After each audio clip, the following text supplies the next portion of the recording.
Therefore, since we have such a hope, we are very bold.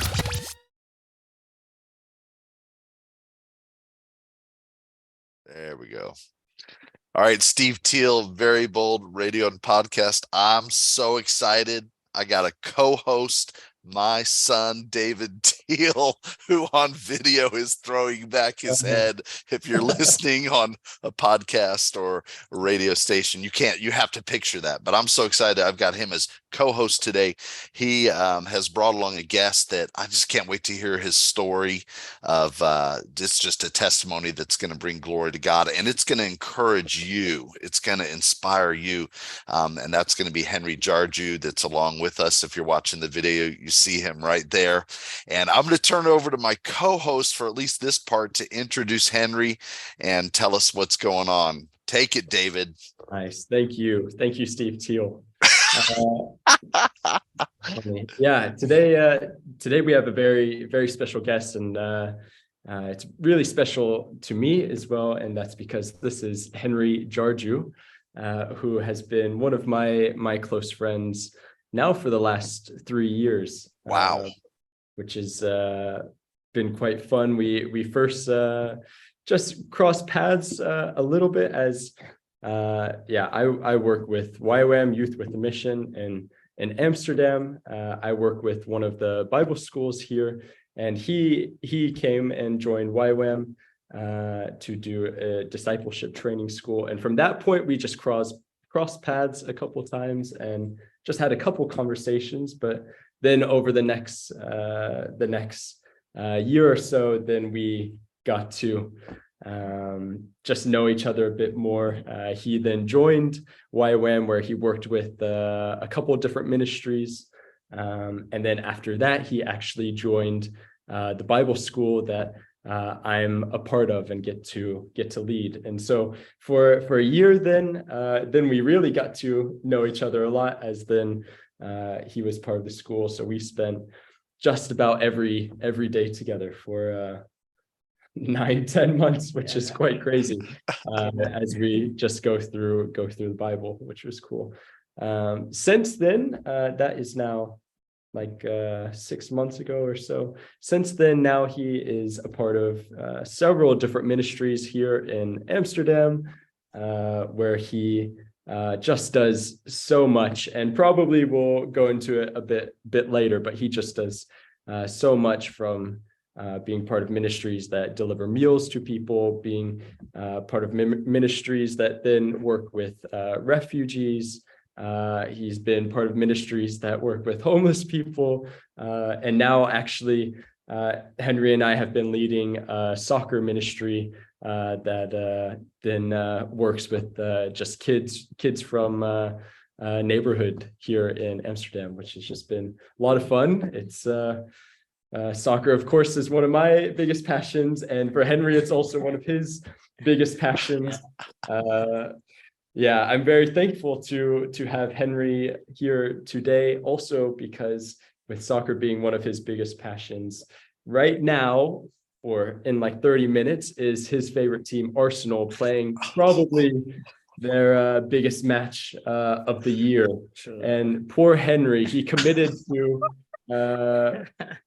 to doing the podcast, doing the radio, way before he realized the match was right now. So Henry, thank you so much for being here, as I know that's not easy. Yeah, it's not. But yeah, it's a pleasure to be here. Yeah. Privilege. Yeah. Thank you for having me. Yeah, you're welcome. And Henry has just been one of my closest friends, and it's just been so special to take part in his life and have him take part in my life, as he just has an incredible testimony of how he came here in Amsterdam, and how God has just been so present in his life, and we'll go all into that. But it's just such a blessing for me then to take part in Henry's life, where he is just so humble before the Lord. As I think about just what it means to fear the Lord or be humble before the Lord, I think just Henry's life is one of the things that comes to mind. And his life already, I mean, his day-to-day life is already such a beautiful testimony of that. And then his, just his lifelong testimony is also beautiful in that as well. Cool. So as I've just gotten to know Henry over the years, then I've thought, Steve, my dad getting to have a podcast of just inviting different difference makers. I've just thought, Henry is just perfect for that, where he is just such a difference maker. And that is, he is just such a difference maker in so many communities here in Amsterdam. And that is then also going to expand to Italy, which probably we'll ask more about later. But he is just such a difference maker. So I thought, well, what better guest than Henry to be able to just share about what God has done in his life. So I'm very excited. And I'm also excited because I'm sitting right next to someone who just went through a big celebration, and that's because Henry just got engaged to his now fiance Imkia, who is very just fun Dutch girl here, and that's just exciting. So when did you get engaged? That was this past Saturday. Okay. So not even a full week. Wow. Was this did she know that you were gonna propose? Or I don't know how, was there a proposal? I don't know how it works over in Amsterdam, or how's it work? How'd you do it? Share briefly. I mean, your story, because his proposal is pretty amazing. Also, in terms of his former Bible teacher, just makes me very, very proud. Go on, Henry. Actually, she did not expect that. She did not know that I was proposing to her. So I think that was really nice for me. And so I proposed to her this past Saturday, and then the family I'm living with here in the Netherlands, and then together with a friend of mine who has been a childhood friend of mine, also here in the Netherlands, we are the people who were there when I proposed to her. So it was a dinner I and my friend planned just to honor the family I'm living here with, but at the same time with the intention of proposing to her on that very moment.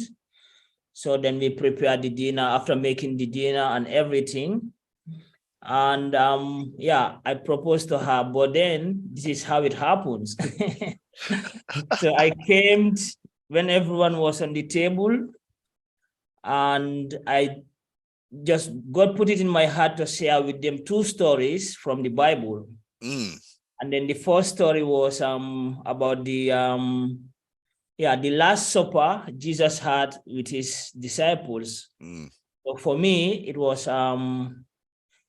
it's like the last moment Jesus had with his disciples after his death, before his death and resurrection, and then which came because after his death and resurrection, there was a new beginning for humanity, for people. There was restoration, which God brought through the death and resurrection of Jesus. So then I shared the Last Supper story with them, before he died, Jesus spent this time with his disciples because this is what it means for him. But after also for that came a new beginning. So for me also, that supper, having it with them before I proposed to my girlfriend, was like, after this supper is going to be a new beginning. Cool. God, yeah. That is cool. Which came to pass. So that was the first. That was the first story God put in my heart to share with them. And then the second one was about Abraham. sending his servant to go and ask for to go and look for a daughter or a wife for his son Isaac, and that is like for the servant to go to the to his father's, to Abraham's country, his land, where was Laban living. So then when the servant went and then prayed to God before going, and then asked for certain signs like, God, show favor to myself, to my Lord Abraham, and grant me this woman, this wife that I can bring for his son. So then God answered his prayers and then led him to the house of Laban. And then Laban heard the story, but then the servant had to explain to Laban, like, this is how I came to be here, and this is how I end up in your house here. That also happened on the meal table. And when he was offered the meal, he told them that I will only accept this meal if you guys hears me out with the request I've come to you, and if you only allow me, if you can give me the answer to what I have requested from you, and that was a wife for my master. So for me, when I reached the part of that story, I stopped. Then I went and proposed to my girlfriend, going on my knees, of course. That is. She said yes, so which was what I was hoping for, and then so that's how I proposed to her. That is next level. I love that, man. That is the way to do that. That is amazing. Yeah, very, very good. All right. Well, congratulations to you both. And I love how you really thought about those stories. And then, man, she must have been so surprised when you kind of pivoted towards, will you marry me or whatever. That's amazing. How cool. Yeah. All right. Well, do you want to now take us back? We haven't told people that where you're from originally. And my understanding is there's quite a journey that you made, and I don't know exactly where you saw God at work or anything, but can you tell us just about where you grew up and how you decided to leave your country, and just anything, like where are you from? Start the story, Henry, unless David, you're thinking, does that sound good? Yeah, thank you. Yeah, so I'm originally from the Gambia. Yeah. And then the Gambia is a country that is found in Africa, west part of Africa, and is surrounded by Senegal on all the three sides. And the only side which is not surrounded by Senegal is the Atlantic Ocean. And I grew up from a Christian family background, and also an extended family as well. And also the Gambia as a country, it's Islamic dominant country. For example, like 90 to 92% of the population are Muslims, and for that being the case, majority of the people I grew up with were all Muslims. Most of my friends as well, and even in my family, we have also like some of my family members are Muslims as well. Right. Okay. So, Was there? Go ahead, Henry. Though, like, I grew up from a Christian background, but still we have both Muslims and Christians living together. So right. Well, let me ask you this. Like, I know for me, like, I grew up in a Christian household, but in a Christian family. But for me, for a long time, that was kind of a borrowed faith. It was my parents' faith, and I was learning from my mom. But there was a certain point where I realized for myself, like, I need something more. I'm missing something. There's this hole in my heart. And I cried out to Jesus. And over time, it wasn't immediate, but over time, he showed up. and changed my life. And at that point, for me, I knew I was a new creation, and for me, everything changed. So I'm wondering, you grew up in a Christian household. Do you have a point like that, or is your story different? Yeah, so for me, I grew, mine is, my Christian background is Catholic. So then I was pretty much going to church like most Christians back home do. But then my relationship with God, it was not that very personal, I would say. And I didn't take it seriously as I would take it today. Yeah. Oh yeah, but what helped me was, before I left home, some of my brothers, most of them became born again Christians. Oh. So then already they were born again Christians, but then I was not a born again Christian then. I was a Christian just because I was born and raised from a Christian background. Right. Right. And so those brothers, they made a difference with you, or? Yeah, I mean, they made a whole lot of difference with me. Yeah. A lot. Yeah, for me, yeah, they helped me even today in my relationship with God. But the differences they made with me back home was, they stood for what they believe on when it comes to their relationship with God. Whilst for me, it was the other way around. I was more in the world. I was more looking for vanity, for money, things that were completely against what the purpose of God meant for me in my life today, as I came to understand it later in my journey and my relationship with God. Yeah. Wow. So you could see a difference in their lives, your brothers' lives back home in Gambia, when they became born again, but you were still sort of living for yourself rather than God. Okay. All right. So tell us about, so you lived in Gambia from what age to what age? I don't even know what age you are now, Henry. How old are you? I'm 31 years old. Okay. 31, is that right? Yeah, 31. Yeah. Okay. All right. So you're growing up in Gambia, you see your brothers become born again Christians, you see some sort of difference, but you're still, living for yourself. What kind of happens next? Like, how long did you stay in Gambia before you decided it was time to leave, and why did you decide to leave? So yeah, I lived in Gambia and I went to school. I went to high school. After high school, I went to college. I studied at college to become a teacher. I did college for 3 years. And so I left Gambia after I finished college. But then when I was at college, I was also doing my teaching practice at the same time. So that was the kind of college I went through, where like during the when schools are going on, then I'll go to the schools and teach at a primary school level. And then when schools holidays come, then I go back to college to study. So that was the college system I went through for 3 years. Then after the college, or should I say during when I was going at college, then people in Gambia, some of my friends started to travel, to come to abroad. But also, of course, me also growing up in Gambia, like most Africans or most Gambian youths, their dream is to come abroad, Europe or America.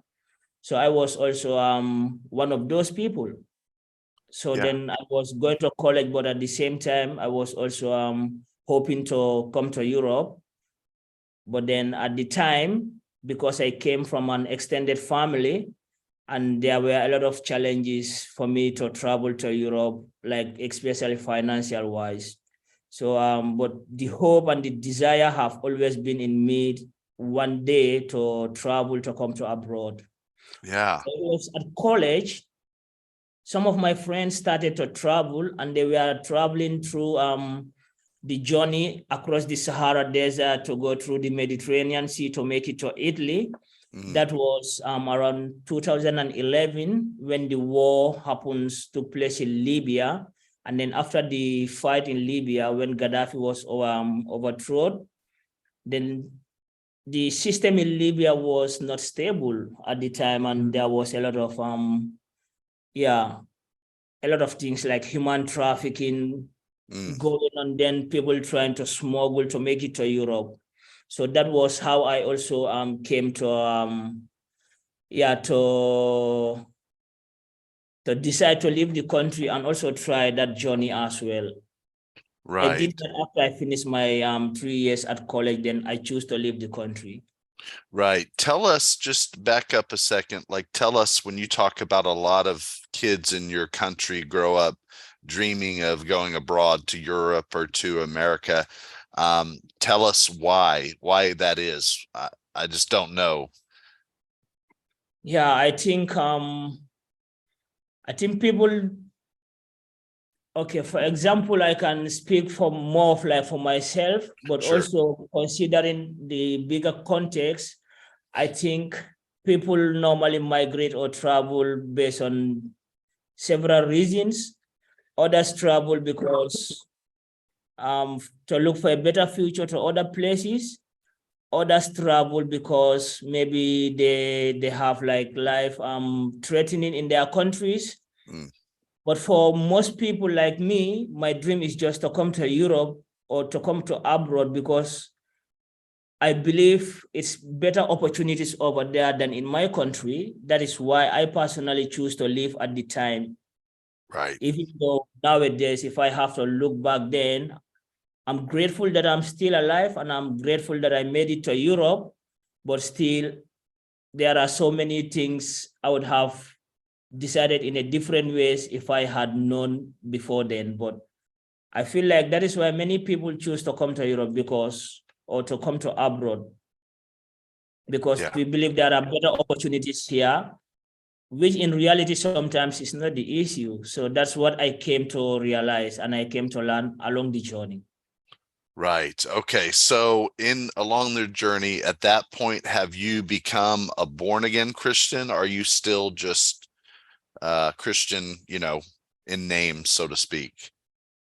No, I have become a born again Christian, and I've come to I've also been baptized, and so I've completely surrendered my life to God, and I came to accept Him as my Lord and Savior at a more personal level. Yeah. Well, I mean, was that back when you were still in Gambia? So when I was in Gambia, I attended Catholic, so I was also baptized, but I was baptized more of like growing up in a Catholic and a Christian background. Right. It was just part of the church tradition for you to get baptized at some point in the church. Right. Then that was not a decision I took because I felt convicted at the time. No, now Right. I later on came to make that decision because I felt like, okay, I feel convicted that I want to get baptized and I want to do it for God and not because of my church tradition. Right. So where were you living? And then we're going to go back to your journey from Gambia, but where were you living when you finally made that decision to, be born again? Where were you living? Was that also in Gambia? No, I did that when I came to Amsterdam during my school. Okay. All right. That's what I was trying to understand. I know you're an amazing Christian now. I just was trying to piece together when, you became born again. Yeah. Okay. Okay. So tell us about your journey. I mean, it sounds like it was going to be a dangerous journey. And so just tell us about that. When you decide, okay, I'm going abroad, and what did that look like for you? So when I decided to leave Gambia, none of my family members actually agreed for me to leave. First of all, my brothers, my dad, no one wanted me to leave the country in the first place. Wow. It was a personal decision I took. And then, so I think when I just finished college, the following week, I left the country. But even before I left the country, my dad spoke to me in passing, trying to tell me hey, people are trying to take this journey to go across the Sahara Desert, to go through the Mediterranean Sea to make it to Europe. But I want to tell you as a father that don't try it, because it doesn't worth it, and anything can happen to you. You can die along the way, and also financially, it's very costly. I cannot support you if you have to take it. And first of all, you are here, you have an education, you are going to school, you have a future here. So don't risk the future you have. You have to think of going to Europe in this way. But then, yeah, like many people back home will do, I just, at the time, I believe for me, the best thing to do is to try the journey to come to Europe. Even though my dad didn't agree with me, my brothers wouldn't agree with me because they were born again Christians. And then for them, my relationship with God is what matters for them, and not about me coming to Europe to pursue greener pasture. So they were completely also against it. So before I left, I knew what their stand is when it comes to me. When it comes for me taking this journey to come to Europe, they were completely against it. So then I understand all that, but still, for me, it was a dream for me to come to Europe. So then that's why I decided to leave. And I left without saying any word to any of my family members. Whoa. Yeah. So Yeah. you were in a sense, I mean, you were kind of a prodigal son. I mean, maybe your family felt like, you know, your brothers could feel like you betrayed them, or you didn't trust them. Your dad had that long talk with you, and still you decided to risk everything. Wow, that's pretty amazing. Yeah. So then I left Gambia, and then I traveled together with a friend of mine. So it was not, I didn't leave alone. I left with a friend. But when I was also living together with this friend, I had one book with me. I brought a Bible with me because that was the only hope I was holding to embarking on this journey. So then we left together, and then we left from Gambia, we went to Senegal, and then from Senegal, we went to Mauritania. And then it was when we reached in Mauritania, then we ran out of money. So then we didn't even travel that far, and then we were out of money. So then I called back home. I called my dad and told him that I am in Mauritania with a friend. We are embarking on this journey to make it to Libya, to try to go through the Mediterranean Sea to make it to Europe. But we are out of money now. We don't have any cash. So then my dad's response was like, at least you are not that far. You are just in Mauritania. So if you want, we can send you money then for you to come back, but not for you to continue the journey. Then, but he said, like, if I was not to come back, then no one is going to support me financially. And then he also make it clear to me that your brothers, for so you know that they will not agree with you on this.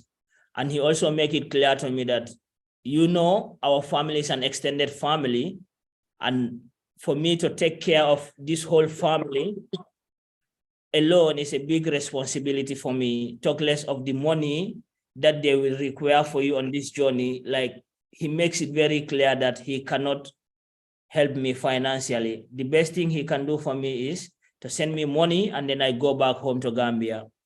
So when he told me that, I also came to realize that, okay, my family are not going to support me on this journey. My brothers don't agree with me on this journey. So I also really felt, even though they feel disappointed from me, on their side on me, I also felt disappointed for them, because I felt like no one wanted, even, not that they don't want to, but they couldn't, and I get it, but it's still hard and very painful for me to know that I was alone in that. At that time, when it comes to like help from back home, they couldn't help me, and I get it. Yeah. So then I choose to stay in Mauritania and not to go back home. Wow. Yeah. Did your friends choose to stay also? Yeah. Okay. Yeah. And I stayed there with my friends. So for the first time in my life, I had to depend on myself for the first time in my life. Like growing up, my brothers, my dad, my siblings have always been there for me. Mhm. But for the first time in my life, I felt like I'm alone aside of my brother, of my friend that I was with. And for the first time in my life, I was in a different country. I couldn't spoke their language. I had nowhere to stay. For the first time in my life, I was living on the street. But I choose not to go back home because I still believe that I could make it where I was going to. So then I choose to live on the street rather than to go back home to my country. Wow. So me and my friend, we lived on the street.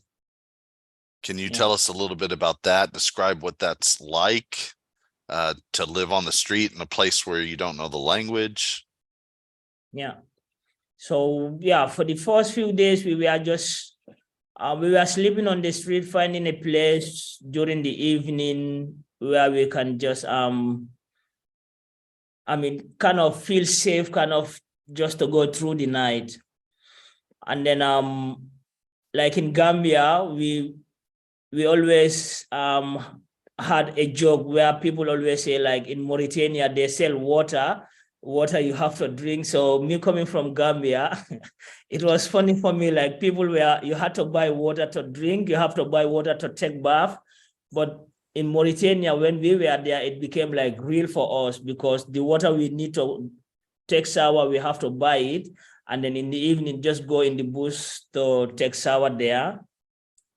So that was how it was. We lived there for 3 weeks, sleeping on the street and then waking up in the morning and then go to the street to look for any kind of job.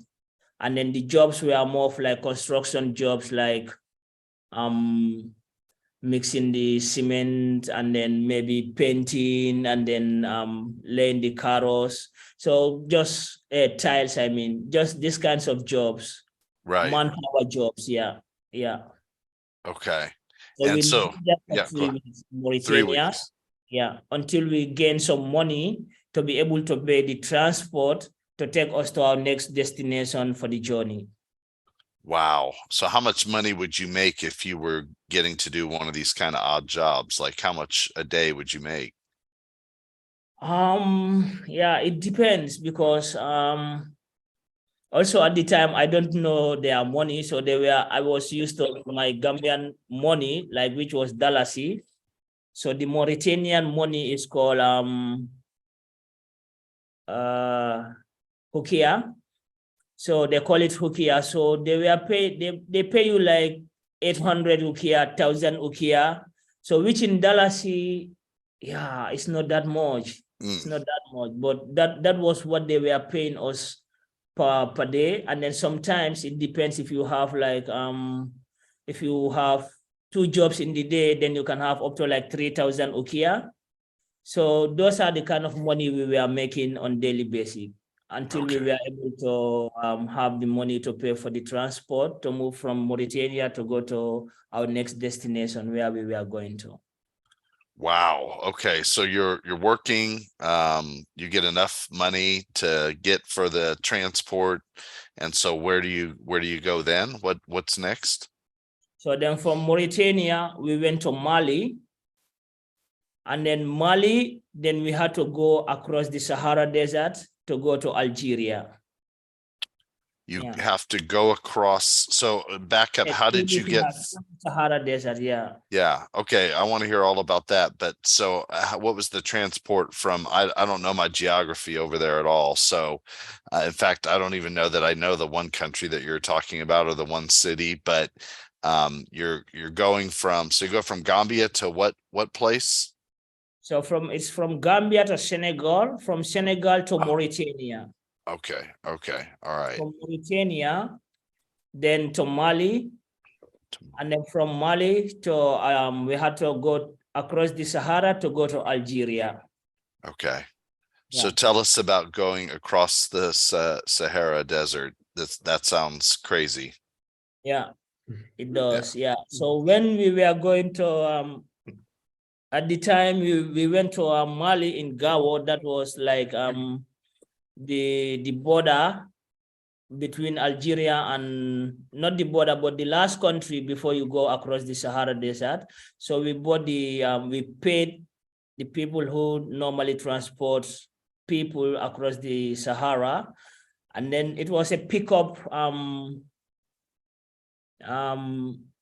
Toyota pickup. I don't know if the words make sense to you. What is it? A pickup is more of like it has a carrier behind where like people can just sit, but it doesn't have any cover. Like a truck. A mini truck. Yeah, pickup. Yeah. Yeah. Yep. Yeah, so that was the means of transport that we use, but those are also the type of vehicles people were using to go across the Sahara Desert. So when we went to in Mali, and then in this truck to go across the Sahara, it took us like 4 days in total to go through the Sahara Desert. So then the first day, so the first day we went, we ran the whole day, the driver and the truck was full with people who were all embarking on the same journey. But also at this time, there was also fight going on between the rebels in Mali, like a fight was going on between the rebels in Gao. And then there was also a fight also between, there's a group of rebels in the Sahara, they are called Tuaregs. They are more like desert people who just were fighting for the desert, believing that it belongs to them. And whilst the others, like the Algerian government also believed like the desert belongs to them, and the Malian desert government also believed that that area also of the desert belongs to them because of it's just political affiliation was going on in that area at the time. So there was chaos and tensions. The desert in general was not safe at the time. So we had to go through that. And we knew that there is a possibility also to encounter rebels along the way as well. So then in our first day, we ran the whole day, the whole night, everything was fine. And then the second day, whilst we were in the desert, our car had a problem. So then we were in the middle of the desert, the car broke, and then it took us some time before it was fixed. But after fixing the car, we ran out of fuel. So we ran for a couple of minutes or maybe hours, I would say. Then we ran out of fuel in the middle of nowhere on the second day in the desert. So that day, like the desert was very hot. Everywhere you see is just empty space of land, very windy, wind coming from every place. And no one had there was no shade you could find just to be able to cool your head down or something like that. So the only place people were able to go to was under the truck. And then under the truck as well, if you are lucky, you have an okay space just to be able to cool your head down. So then when we were out of fuel and we were in the middle of nowhere, we were all scared, we were all afraid. Yeah, for the first time when we were in the desert, I felt like, okay, like this is it. Yeah. So me and my friend, we were just talking like, still the memories of our families back home telling us like, you should not take this journey. So then we all lost hope, and now we were thinking like, what is going to happen next? For how long are we going to be there? And like, we don't even know what is going to happen to us at that point. All we see is we don't have any solution for now. We don't know what is going to happen. And then, yeah, everyone was afraid. Everyone was scared. So we stayed there the whole day until the next day. Out of nowhere came like UN soldiers, United Nations soldiers were patrolling in the desert because they were trying to make, it was soldiers of peacekeeping soldiers, because they were patrolling in that area to be able to keep the peace between these three different groups of people I mentioned to you, the Tuaregs, the rebels in the desert, then the Algerian forces and the Malian soldiers as well. to be able to maintain peace in those areas. So they found us in the middle of the desert. Wow. Luckily, yeah. Can I ask you a question real quick? How many people were you traveling with at that point? I mean, I know it's your friend, but in the pickup truck, are there 8 people, 4 people, 12 people? How many people are we talking about? I don't about? know exactly how much in total, but I can estimate between 25 to 30 people. Okay. Yeah. That's a lot of people. And at times you're under the truck just trying to find some relief from the heat. Yeah. Okay. All right. Go on then. So the United Nations soldiers come and what happens? Yeah. So when they came, they were the ones who helped us with fuel for our vehicle. Okay. Yeah. When they help us with fuel, and they also help us with water, because at the time, most of us, our water is already finished. So then they help us with all those things. And then that was how we were able to continue on our journey. Yeah. And you thought you were going to die. You thought this is it. Yeah. Before they came. Not only me, but everyone who was there. You just sit and then, like, just watch the sky and then the wind coming from everywhere. Like, I lost hope for the first time, and I was just thinking of my family and some of the words my family members were telling me about the journey.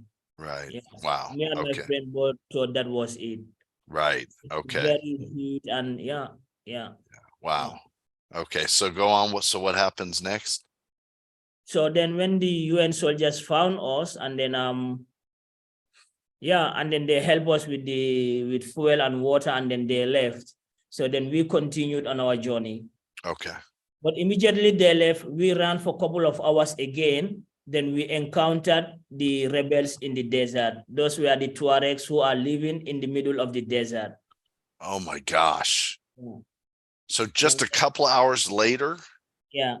So when these United Nations soldiers give you water and fuel, I mean, you go from feeling like you're about to die to, okay, we're going to be okay. And then just a couple hours later, describe how what happens?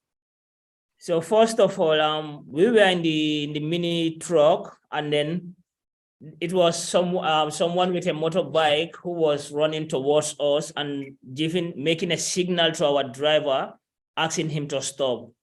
And then when the driver stopped, then out of nowhere came also other small mini trucks in the desert surrounding us. And then they asked us all to get from off the truck, and then they make us to sit down on the ground, having our backs on between our legs, and they put on in lines.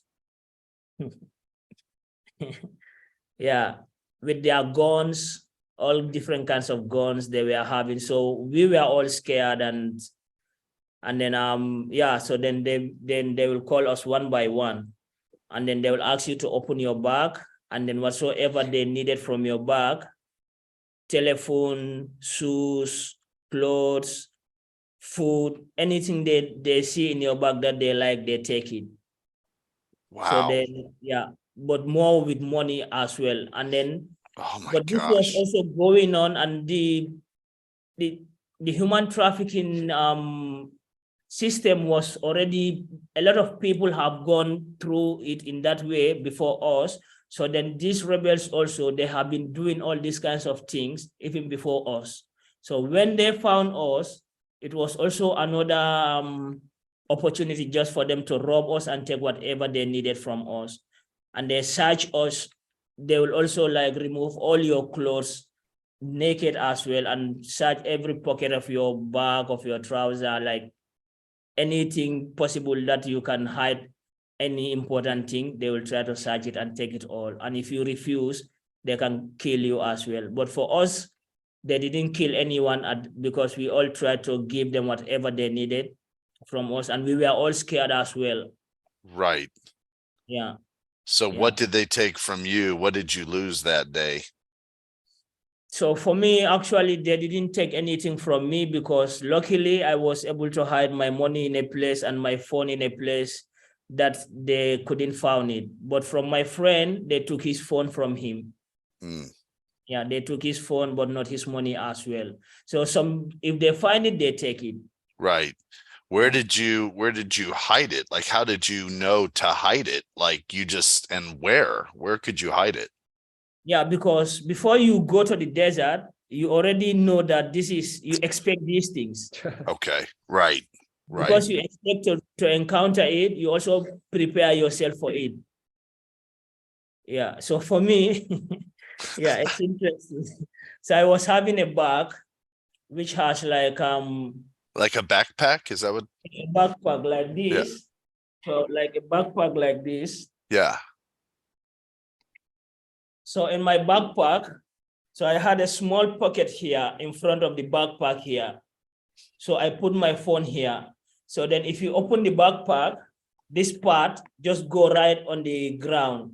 So then they didn't saw it. So they were more interested in the inside stuffs rather than the things outside of the bag. Yeah, that's awesome. And I put my phone in.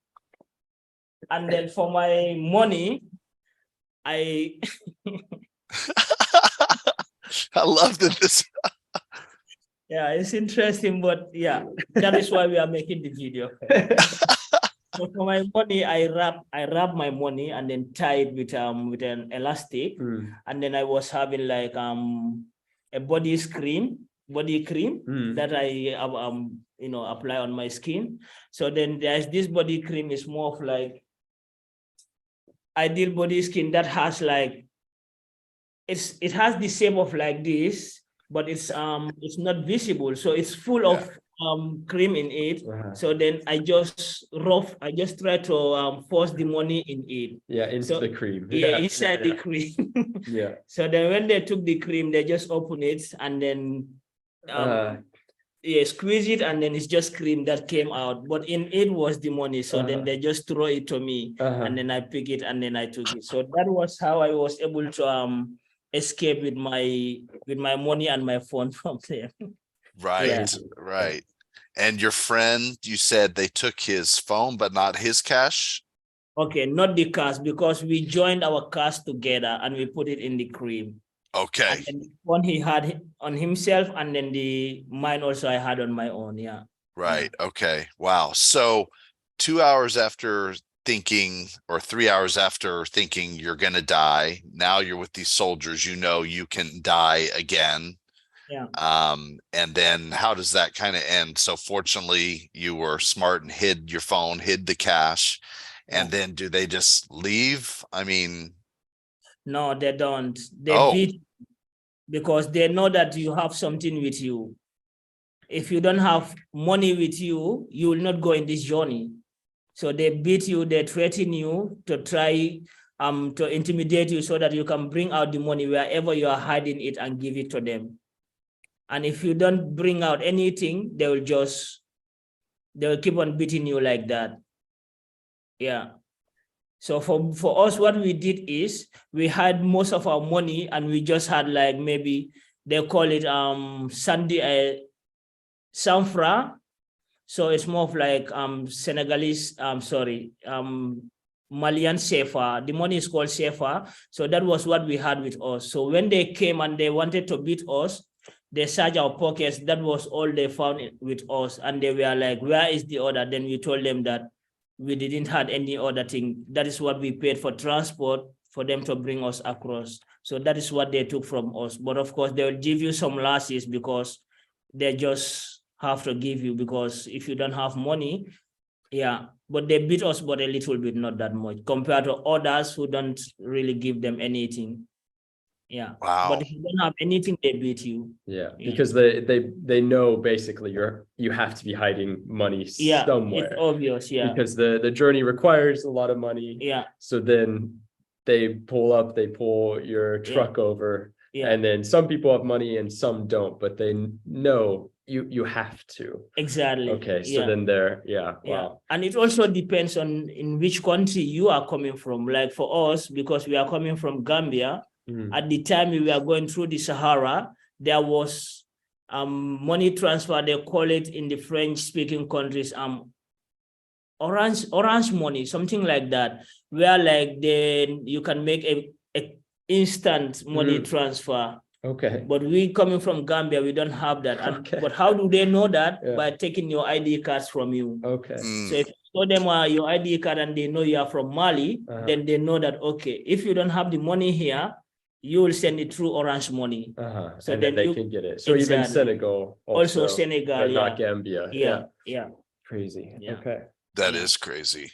So some of those people, I mean, in that group, some of you are from Gambia, but others from Senegal and the other countries is what you're doing. So for Gambia, it's just the two of us, and then the others are Senegal, Mali, and other countries. Yeah. Okay. Yeah. Wow. And so, but they did beat you some. They gave you some lashes. Oh, yeah. That is just, you expect that. That was just something that you had to go through, because you know that these are rebels and they had to do it that way to get what they want. Right. Yeah. Right. Yeah. Wow. All right. David, do you have any other questions about like that? That's crazy. No, it's crazy. Yeah. And I have to say, I've heard Henry's testimony a couple of times, but every time it's just crazy. Yeah. I mean, it's incredible. Yeah. Keep going. Yeah. So they keep you for how long, or they stay with what happens with the soldiers? The UN soldiers are gone now. The rebels. Oh, yeah. I'm sorry. The rebels is who I'm asking about. Yeah, the rebels. Yeah. So then after they take all these things, then they let us go. Okay. And they left us and they went. So we continued on our journey. So that was like the third day. But then we came to a point like our water and everything got finished, because they also take it from us on that moment. The rebels took all those things. And the water you just got a couple hours before. Yeah.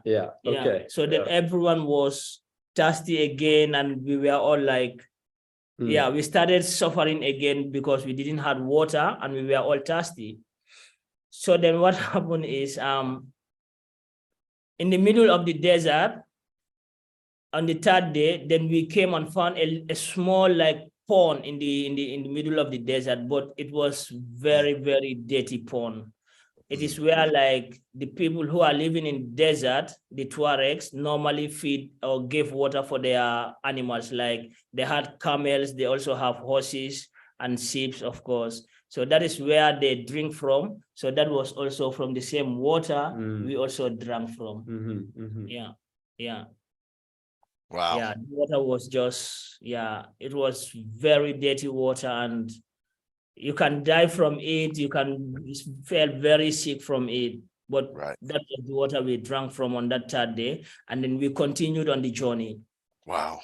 And then when we made it like now finally, almost to make it in the Algerian border, then another rebel troop. We encountered another different rebel troop again. So those people, when they catch us, then already most of the people don't have any money with them because of the first group. Right. So this second one, they had also a camp, a rebel camp in the middle of the desert there. So they brought us to that rebel, to their camp. So when they brought us there, they also have connections. They have people that they are doing the trade with who are living in the border in Algeria. So then they communicated those people, and then they gave us to those people. What? So when they gave us to those people paid them money. So like the people they are giving us to, they are selling us to those people without us realizing that they are selling us. And those people paid them the money. Wait, so explain, who is selling to who? The rebel is selling us to the human traffickers who are living in the border in Algeria called Timiami. That is the name of the border. So then, but without us realizing, me coming from like, I've never in my life imagined like human beings can be sold as a commodity,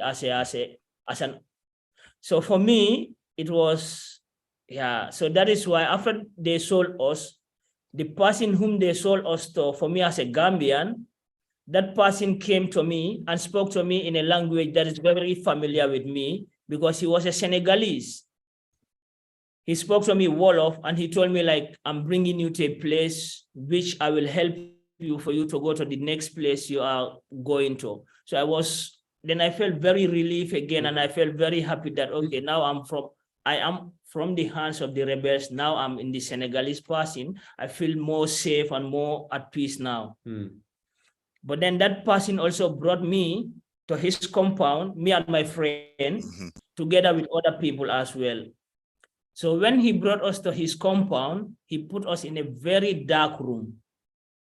And then, so when that happened, we started to think like, then what is going on? Why is he putting us in this dark room? And then he came with a telephone telling us that call your families back home and tell them that they need to give this amount of money to me because I just rescued you guys from the rebels. Then for me, I find it hard to believe him actually, because then I told him like, but you didn't buy me. What do you mean I have to pay you? Then he became vexed all of a sudden, like, don't you know that I get you from the rebels? Don't you know that I buy you? If you don't want to cooperate with me, I'll send you back there. But still, it doesn't really make any sense to me. Then I understand that, okay, actually, we are being played here now. Then I started to realize the situation we were in now. I know that, okay, this is actually human trafficking, and it's what I heard about the journey before I left. So then now for me, I knew like back home, I don't have my parents are not going to pay it for me. My dad make it clear for me before I left with me. And then my brothers as well, I know they were not going to compromise their faith for anything. So then I know that I'm in a mess. Then I know that, okay, now this is really this is a big deal now, as I didn't even expect it. So he gave me the phone. I called my dad anyways, even though I was not expecting anything from him, but I still called him. Then when I called my dad, I explained the situation to him. I told him that we are in this country in Algeria in a place called Timiawi, but there is someone, we are being traded by the rebels to a human trafficker, and that human trafficker is asking us for this certain amount of money. If not, he's not going to release us. And then I explained that to my dad, and my dad told me like, I told you. Yeah. He told me that I told you, I understand this is what is happening in that place. And that was why I never wanted you to take this journey to go to Europe. It doesn't worth it. And you wouldn't listen to me. Then my dad told me that I know your brothers will not agree to you, but try and call them and see if they can help you. Then he hung off the phone, and then I know that, okay, now again, I was just alone with my friend, but still at this time, it felt like I'm alone. And I did not know who else to call. My brothers, I know they don't compromise with their faith. Why? Because even when I was back home in Gambia, because of their faith, my dad at some point disowned them because they refused to do a traditional cultural thing, which was very related to idol worshiping, which was against their faith. Oh. So for me, it was like, I know where they stand when it comes to their faith with God. So I didn't call them. So I called one of my sister. So then my sister, me and her, we speak a language which is similar to like we speak in Wolof, or we communicate in Wolof. And then the human trafficker under whom I was at the time also is from Senegal and understand the same language.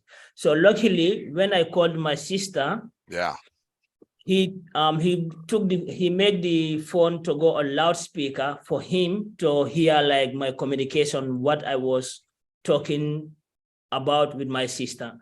So then when I told my sister in Wolof that this is what I'm going through, that I am being kidnapped by human traffickers and I'm put in a dark room and they're asking me for this amount of money, And then my sister got scared, and then she started shouting and crying over the phone and started to communicate to me in Wolof, which the guy also understood, telling me that, tell them not to touch you. We are going to pay the money.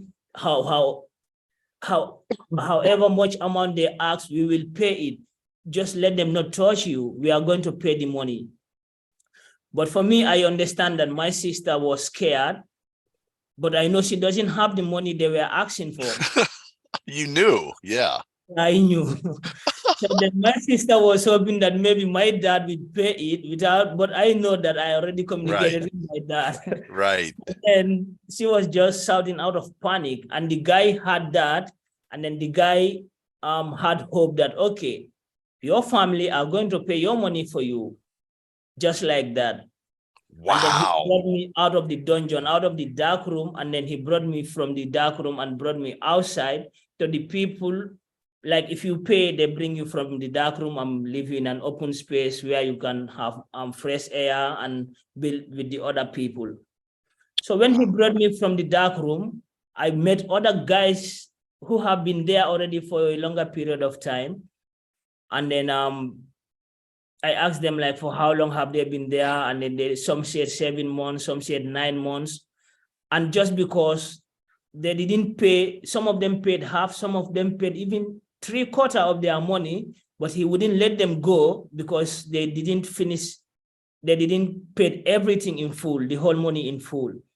So I told them that, so that is why they were there. Then I knew like, okay, for me, then my case is even different. Right. Because I knew even a half of what they were asking for, I don't have it. Even a quarter, my parents were not going to pay it. I knew that. So when they told me that, then I was, I was just, I did not know what to do. Yeah. So I started to think, what is next then? If my money doesn't come in 2 or 3 days time, what is he going to do to me? And I was not expecting any money either to come. Right. So then I asked the guys like, how are they surviving there? How is living there looks like? So then they explained to me like, if you pay like half or 3/4 of your money, then the guys leave you to go out to look for work so that you'll be able to complete the other payment. Okay.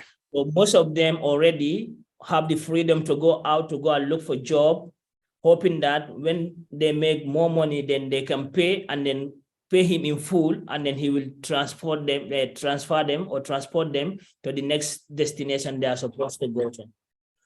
So then, but if you don't pay anything, you don't have that freedom of even going outside, because then you will try to run away because you don't pay anything.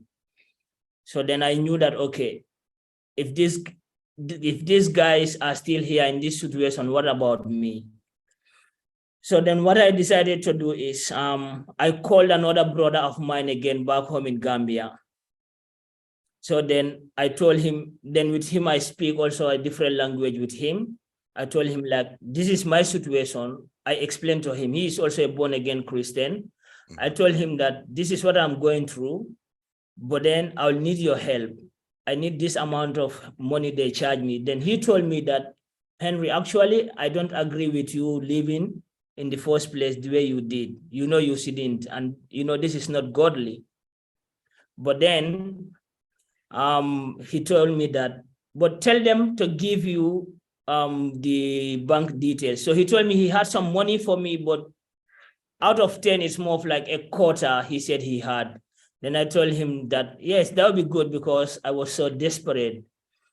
So so then I made an agreement with my brother in Gambia that, okay, I will take the bank account from this guy and I will send it to you. And then you will send him a text to tell him that you will send the money to him tomorrow.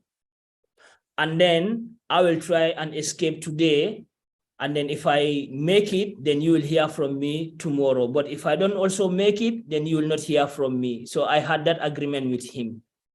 So then I gave, I took the account. Yeah. I took the account from the guys and then send it to my brother, and then told my brother that don't put any money in this account until you hear from me anyway. So that was the arrangement I had with him. So then I told the guy that my brother will now send you the money by tomorrow.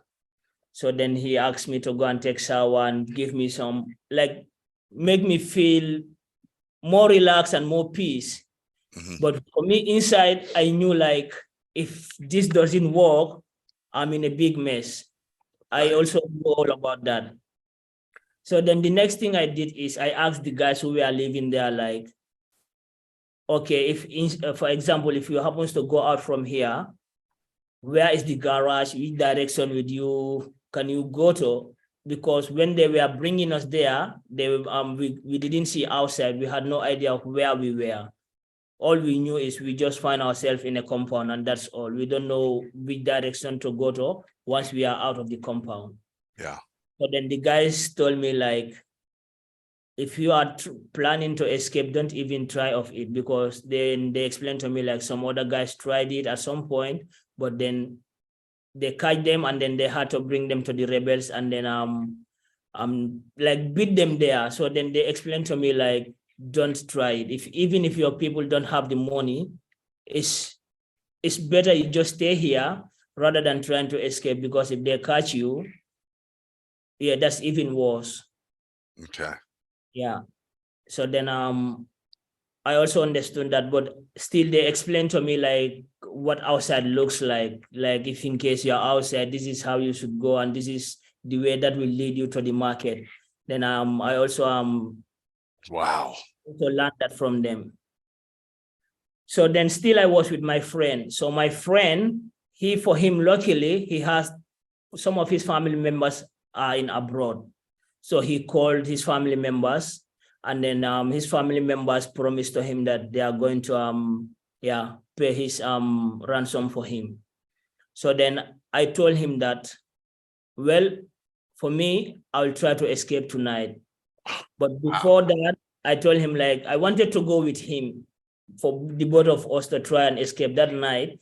But he told me that his family members agreed to pay his fee for him. So then it wouldn't make sense for him to make that risk. So, but still, I told him that, well, for me, I'll try and make the move, because that was the only way I can try to help myself out, because I know back home my families cannot support me financially.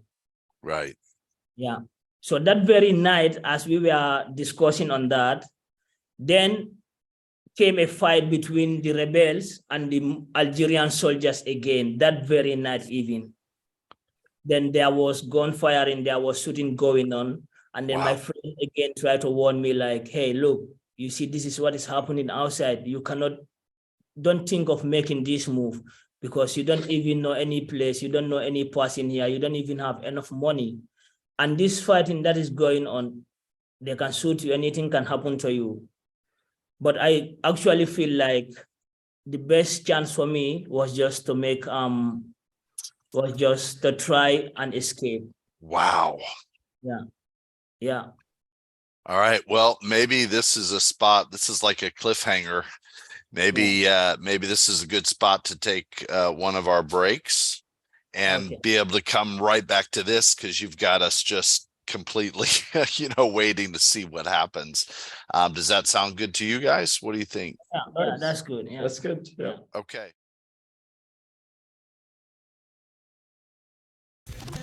Therefore, since we have such a hope, we are very bold.